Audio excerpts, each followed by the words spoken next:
Books are a blessing. Parchments make all the difference for your life and your life's work. Books put you face to face with your prophet and your teacher. Hello everyone, it's the Spudazo Book Review Podcast, and we come your way once again with another wonderful and inspiring episode. And for today's episode, it's dedicated to all graduates. I think a lot of people are graduating, coming out with their classes and all of that. So I want to wish all of them congratulations. And this episode is to talk about 5 books that every graduate should read. Yes, 5 books that every graduate should read, and mostly with the Spudazo Book Review Podcast. When I'm talking about the books in terms of the numbers, when I start from number 5 or number 4 or anyhow I take it, it's not with respect to ascending order that maybe this book is far better than the other. No, it's just the numbers for us. When it comes to such a point, I'll make it known to you, but for now we are just talking about 5 books that I think every graduate should read. I mean, it really makes a big difference in your life, especially when you are coming out of tertiary institution and you're about to face life. So the first book that I'll talk about is a book written by Robert Kiyosaki, which is titled Rich Dad, Poor Dad. Yes, a book by Robert Kiyosaki titled Rich Dad, Poor Dad. And look, I don't know what class you had. I don't know what program you did, but I tell you, you really must read this book if you've not read it. Because this book really brings our mind, or will really open your eyes to, should I say, a lie that we've believed for a very long time. You know, the general traditional law we all know is that go to school, after school you get a good paying job that is really going to fetch you a lot of money. And that's what most of us, our parents, also encourage us. Go to school, after school and get a good paying job. I'm going to earn money. But the truth of the matter is that it doesn't really work that way. You find a lot of people reading amazing programs. They come out, and that I'm saying, quote unquote, that lie that we believed does not really work that way. So Rich Dad Poor Dad is a very powerful book. He shares a story about how he had a rich dad and then he had a poor dad. Unfortunately, his dad, the poor is not really like poor, so poor, but let's say someone in the middle class. And so his dad was the poor dad, and then he had another dad, like a mentor. He was the rich dad. And then his dad also had this same traditional mentality: go to school, after school you come, get a good paying job that is going to fetch you money and all of that. But the rich dad was teaching his son how to become rich. And that book really teaches that, there's one thing school does not give us. School teaches us how to study, how to come out, but school does not really impart us with financial literacy. Financial literacy is something that you have to embark on your own if you really want to really make the huge sums of money that you are dreaming of. It may not necessarily come from your job. Even your job may earn you very handsome amount of money, but if you are not financially literate, you are going to really find it difficult to make that huge amount you are dreaming of. Yes, so that's one of the very, very great realities that book really teaches, Rich Dad Poor Dad. How there are 2 realities when it comes to making of money. One is the traditional rule, just go to school, after school come, you get a good paying job and all of that. That's why a lot of people feel that first class is first class is not the sign of success. I mean, it's good to have a first class. I mean, I don't have anything against having a first class. I mean, it's good to have a first class. It's great. But there are some people who have first classes and they're at home. So I think Rate That Poor Dad is a book that every graduate should really read.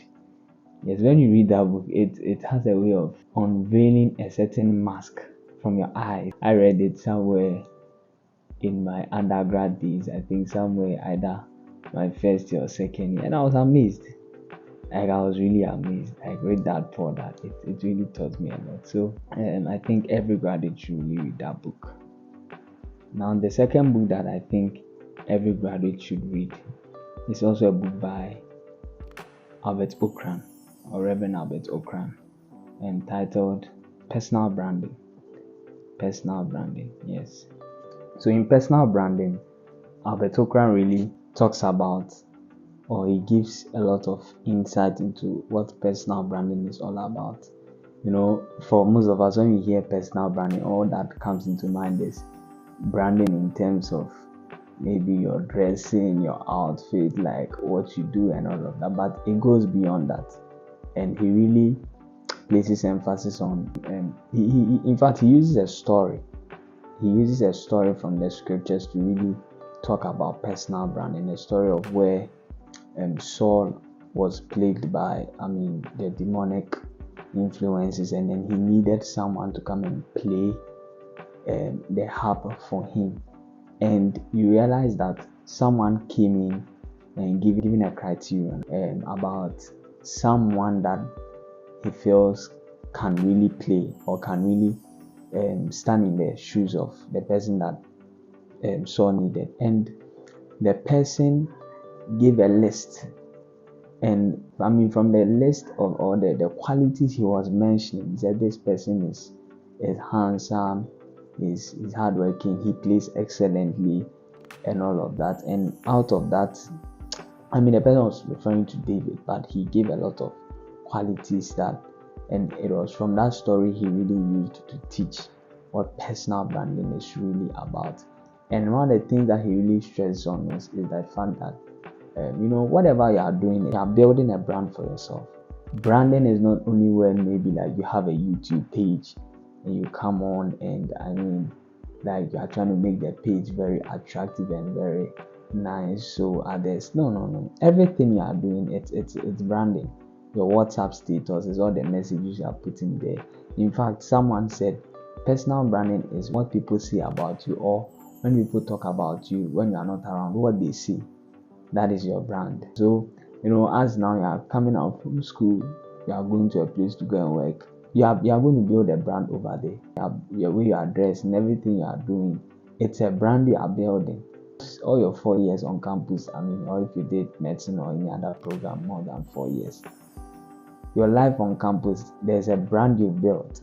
So it's a very great book. I recall reading it somewhere in senior high school. Yes, it really blessed my life, like personal branding. Yeah, it's really so.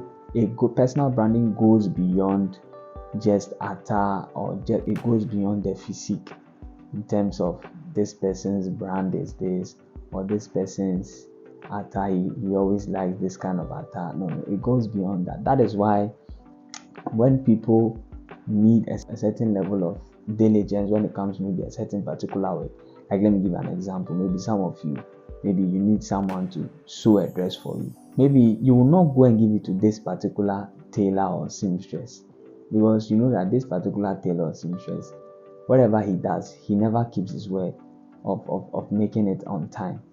So you know that if you send it over there, whatever happens, you are not going to get your dress or your clothes on time. So you are going to send it somewhere else. Even though this person may be very excellent, but you know that he has built a brand over a period of time, and that brand is the brand of not making it to time with his promises. So that's a brand the person has built. As you are going out now, you are going to go and work in a place, anything at all you are doing, it's a brand you are building for yourself. So personal branding is not only when you go on Facebook, or only when you are trying to become a social media influencer, and you are no. Everything you are doing, it's a brand you are building for yourself. And that is why, as you are coming out from school, you really need to have that consciousness in mind. that whatever action you are taking, it's a brand you are building for yourself. Yeah, it's a brand you're actually building for yourself. That is why I learned in the military, you are not supposed to even take public transport like Trotsky or Churchill. Like, yeah. But it's like it's a brand they are building or they've built over a period of time. So when you see a military man in Churchill, then it's a question mark. So I think every graduate should really read that book, Personal Branding. And as I'm saying, the book goes beyond that. I'm just giving you a foretaste of what the book is talking about. I read it countless times. It really blessed my life. I read it in senior high school. I read it countless times. I think somewhere in my first year, my second year in senior high school. That's when I read it. And the third book I think every graduate must read is also another book by Albert Ogran titled Career Starter Pack. Yes, Career Starter Pack. You are leaving school now you're about to pursue your career in your various fields of study. And the Career Starter Pack is a very nice book. He in fact gives a lot of tips on starting your journey in your various career. So he talks a lot about how to make it in any career field you find yourself in, and how to build yourself in that career, the various things you need to know. And yes, I read it a long time ago.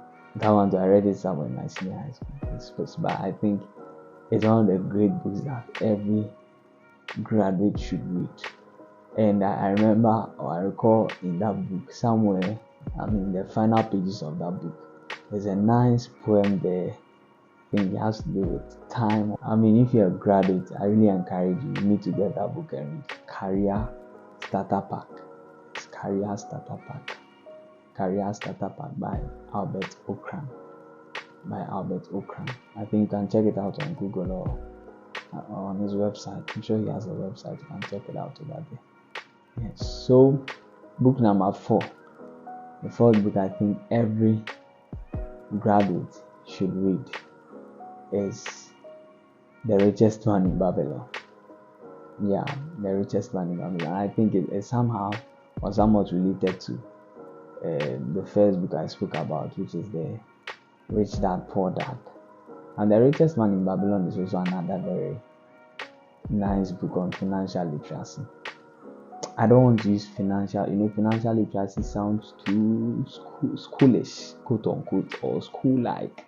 When we hear literacy, it's like school. No. So it's a book on how money works. Let me put it that way. And for most of us, the reason why most of you want to read this particular program is because you want to make money. It's very few people, from what I've realized, very few people you find doing a particular program because they feel that this is something that is cut out for them in life, or this is something that they feel is their calling, or this is something that they feel is their life's purpose. From what I've discovered, it's very few. Most people, they find a program, they feel like this program really looks lucrative. It can land me somewhere very nice, and I can make a lot of money that can take care of myself. I don't have a problem with that. So far as I feel you don't love money, the scriptures make it clearly evident that for the love of money is the root of evil. But I didn't say that you shouldn't have money. It said the love of it. If you are driven by the love of it, then I think that's where you are going overboard. The Richest Man in Babylon is a very great book. Look, I've read many books by the grace of God, but I can tell you, it was one of the books that when I read, it was like literally it was like scales were taken off my eyes. I recall reading it in my first year in undergrad, and literally, it was like scales were taken off my eyes. The Richest Man in Babylon teaches how to understand the workings of money, how money works, and all of that. You have to understand how money works, because as you are coming out from school, it's an economic community, so you have to understand how it works. in order to be in charge, even the Bible says that the borrower is a servant to the lender. Money brings influence. It brings power. It brings a certain level of influence. Yeah, certain level of influence, and that is why it is very good when God's people also learn how to be in charge of how money works. Yeah. So whatever your stand is on money, I think The Richest Man in Babylon is something that every young graduate should read. Every graduate should read that book. It's a very great book, on the workings and then the laws of money. Yeah, it will teach you the various principles on how to pay yourself. Principles that I'm sure all your 4 years in school nobody even taught you. And when I say principles, I'm saying principles because some things are principles in life. It's irrespective of your background, irrespective of your stand, irrespective of your religious belief. These are principles that have been discovered or have been set up, that anyone who will do those principles, the person will get to the top. So this is just a simple podcast that I'm just trying to do to just encourage the graduates. And the fifth one, the final book, I think every young graduate must read. There are many books I can go on and on, but I think these are just some few ones that I want to bring to your notice.